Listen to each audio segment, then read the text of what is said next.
नमस्ते दोस्तों, हमारे चैनल में आप सब लोग का स्वागत है। मैं आप सब लोग के सामने एक कजरी गीत गाने जा रही हूँ। अगर अच्छा लगे तो हमारे चैनल को लाइक और शेयर ज़रूर करें। अखिया देखे बलम के रहिया, कबूले अइबा सजनवाना कि अखिया देखे बलम के रहिया, कबूले अइबा सजनवाना। बादल गरजे बिजुली चमके, बादल गरजे बिजुली चमके, रिम झिम बरसे सवनवाना कि रिम झिम बरसे सवनवाना।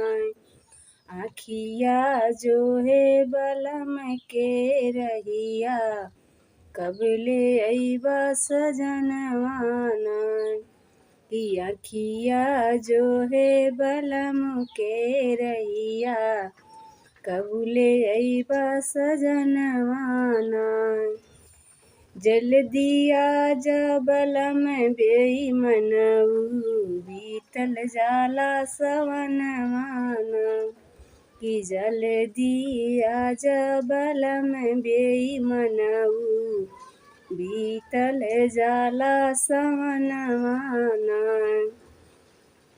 रोज सवेरे सासू झगड़ा करत हैं, रोज सवेरे सासू झगड़ा करत हैं, ननदी मारे में हनवाना कि आखिया जो है बलम के रहिया, जल्दी आजा सजनवाना कि आखिया जो है बलम के रहिया, जल्दी आजा सजनवाना कि जल्दी आजा बलम बेईमनऊ, बीतल जाला सवनवाना कि जल्दी आजा बलम बेईमनऊ, बीतल जाला सवनवाना।